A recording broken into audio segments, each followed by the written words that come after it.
Olá, sejam bem-vindos, sejam bem-vindas para mais um Papo para Casais. E hoje com o tema: o amor salva ou ele orienta? E para falar sobre isso e responder essa questão, Noemi Capelez.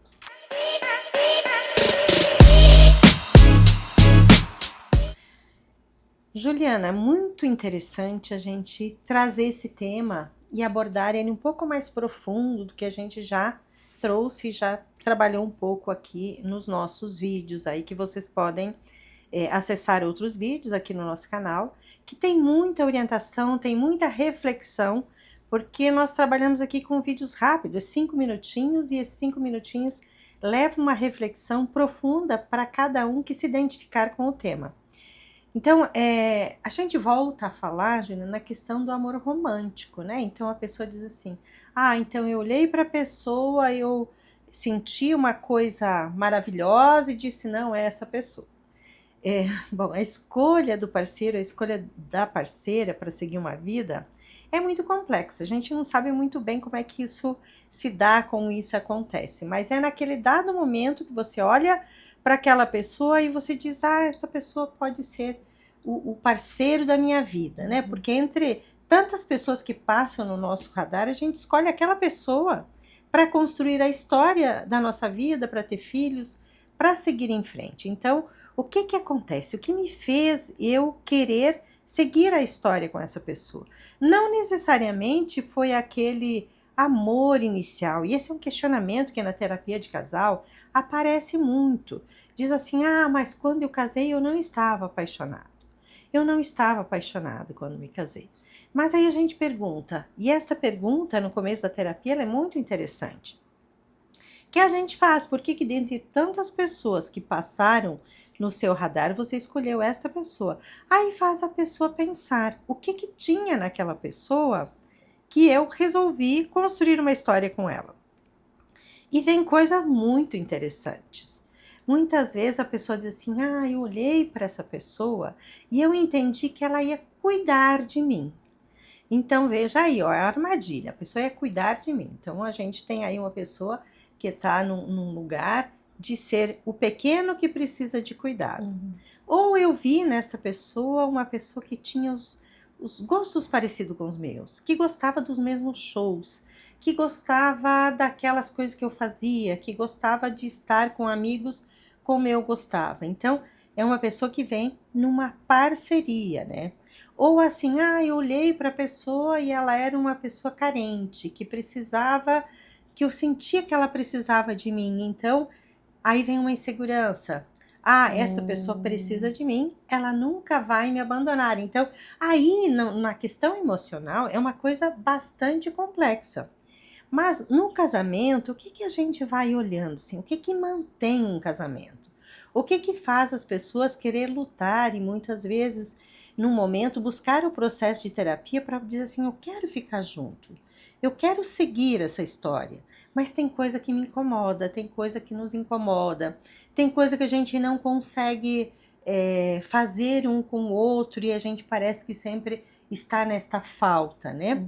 A pessoa não faz aquilo que eu gostaria que ela fizesse, né? Essa semana eu até assisti um videozinho de um psicólogo, e não me lembro qual que é, porque assisti rapidamente, e que ele traz a ideia do amor espelho e do amor janela.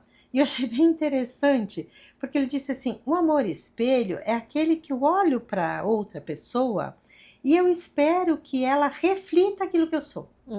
Então, se ela refletir aquilo que eu sou, a gente tem um casamento legal, a gente segue isso em frente de uma forma legal. Então, mas quando eu quero isso, o que eu estou fazendo? Eu estou me casando, estou querendo casar com alguém que seja igual a mim.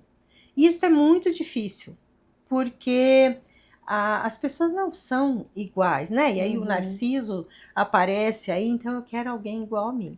E ele disse assim, o amor janela é quando olha para essa amplitude e diz assim, bom, mas a gente pode ver junto, a gente pode construir juntos.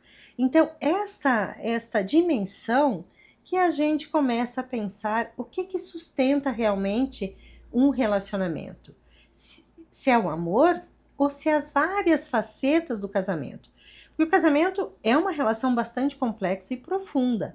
Eu costumo dizer que é a relação mais profunda e a mais difícil da gente viver. Por isso que as pessoas que não se aprofundam, elas não permanecem no casamento. E o que que vem junto disso também, Juliana? Vem junto disso a responsabilidade que cada um ali coloca nessa história que quer construir. Então, como eu me responsabilizo?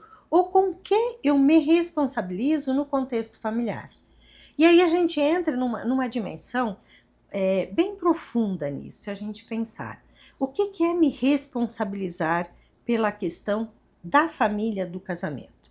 Me responsabilizar é olhar esse contexto que é o casamento, que é esta vida, e entender que eu estou saindo de um contexto familiar, onde eu era filho, filha, e eu venho para um contexto onde eu viro pai e mãe, onde eu viro o adulto do relacionamento, onde alguém me sustenta, me guia, me direciona para um lugar onde eu tenho que sustentar, direcionar e crescer aqui junto, onde eu tenho o poder decisório.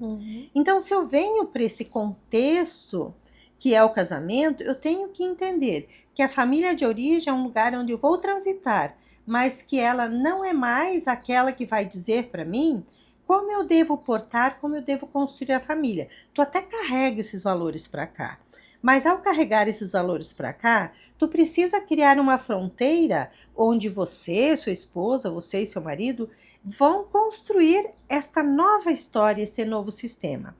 E aqui vocês vão se responsabilizar pela vida. E aí, quando eu falo responsabilizar-se, é da coisa mais simples até a coisa mais complexa. Responsabilizar-se pela casa que vocês vão ter, responsabilizar-se pelos filhos que vocês decidem que terão, responsabilizar-se até pelas tarefas domésticas, que é uma discussão hoje bem grande nos relacionamentos, porque até pouco tempo a mulher que mantinha toda essa questão do trabalho doméstico, ainda a gente tem muitos casos assim, onde ela está sempre o tempo inteiro achando que vai cuidar de tudo, da casa, dos filhos, da questão financeira, e o homem está sempre cansado, então ele até se coloca, não, eu vou trabalhar aqui, eu vou ajudar, né? E porque não é ajudar, é assumir, então aí a gente volta de novo. É assumir a responsabilidade neste sistema que você decidiu criar com essa pessoa e que você faz parte disso. Então, esta responsabilidade que você coloca aqui nesse novo sistema, é preciso que tu assuma. Porque muitas vezes a pessoa diz, não, eu não gosto de fazer tal coisa. Não se trata de gostar. Se trata de assumir a responsabilidade para esse novo sistema. Então, assim, a criança está doente e precisa cuidar. Sim, os dois precisam cuidar, o filho dos dois. Então, precisa os dois se responsabilizar. O que eu faço? Como é que eu faço? Um pedir para o outro, porque muitas vezes os dois não sabem o que fazer. Então, eles vão em tentativa e erro ali até poder acertar. Quando a criança não dorme, o que vamos fazer? Quando eles precisam também de um tempo de casal, como é que eles fazem? Que rede de apoio eles buscam, né? Então, é essa responsabilidade, até o financeiro, né? Como é que vão pagar essas contas? Como é que vão financiar os sonhos que o casal tem? Então, essa responsabilidade maior é quando, digamos, um dos dois adoece. Porque essa é uma coisa que a gente precisa pensar. Quando os que dois adoecem, ou quando a maternidade acontece. Isso, quando a maternidade acontece, ou quando as pessoas adoecem. Então, como é que eu faço? Agora então, não é na alegria e na tristeza, só na alegria. Então, e quando as pessoas têm, por exemplo, um acidente, que elas mudam a sua capacidade de fazer determinadas coisas, como a gente rediscute o nosso relacionamento, como a gente reposiciona, quando precisa, digamos, fazer uma evolução de carreira, como é que a gente lida com isso? Então, os conflitos que estão no relacionamento, eles vêm mesmo existindo o amor. Porque o amor, Juliana, ele sempre existe. A gente pode pensar, amor romântico ou um outro tipo de amor? Sim, existem muitos tipos de amor. Então, o amor, quando as pessoas decidem viver junto, decidem construir um sistema familiar, um sistema conjugal, o amor está aí, porque se não tiver este amor de querer estar junto, esta admiração, é claro que isso não vai se aprofundar. Então a gente precisa pensar que está ali. Agora, ele é um direcionamento. Por que ele é um direcionamento? Porque ele diz, eu quero caminhar com essa pessoa por muito tempo ou para sempre. Então, esse amor, ele orienta, porque diz, eu quero estar com essa pessoa. Então, eu vou passar pelos sacrifícios que vão existir em todos os relacionamentos, eu vou passar por isso, porque vai valer a pena. Porque eu vou voltar a encontrar essa pessoa que me inspira, que me mostra coisas que são interessantes, que está comigo quando eu estou querendo conversar, que está comigo pensando e sonhando juntos. Então, isso tudo faz parte do amor que direciona.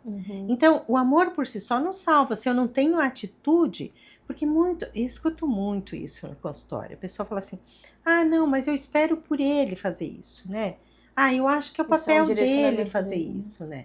Então, assim, os dois precisam conversar e dizer, mas eu também espero que tu faça determinadas coisas, mas eu também quero que você demonstre afeto, amor e carinho. Eu não preciso ser sempre eu nessa busca, nessa conquista.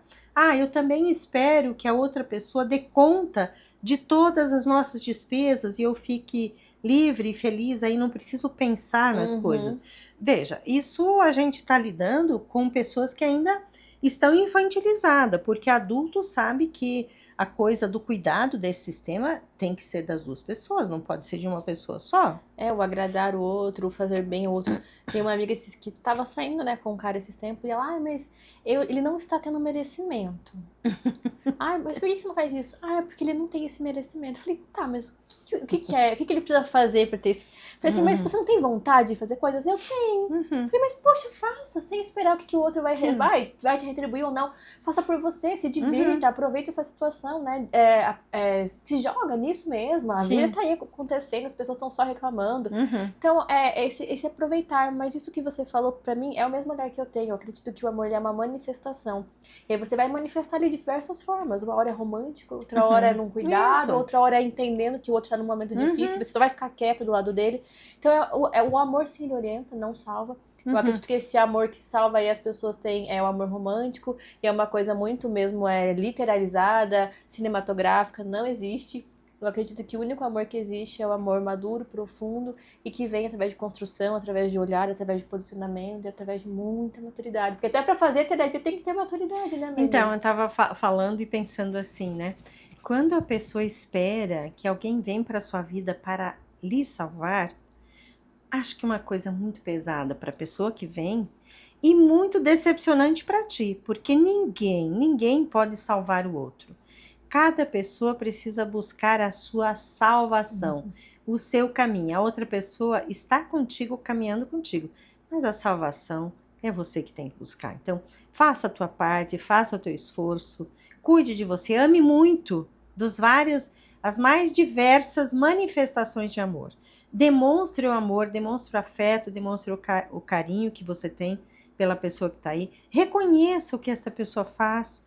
Olhe para ela e entenda que aquilo que ela faz é o que ela pode. E isto é o amor e isto é o compartilhar, sim, as responsabilidades de vida. E só assim vocês vão crescer e desenvolver e ter um relacionamento longo, onde vocês possam sempre estar aumentando essa história que vocês começaram num relacionamento de sonhos, de querer morar junto. Então, daqui para frente, tenta ver o que temos e o que queremos e como cada um se responsabiliza por parte dessa história. Se você gostou, deixe seu like, seu comentário, encaminhe para mais pessoas e esteja conosco aqui no próximo sábado.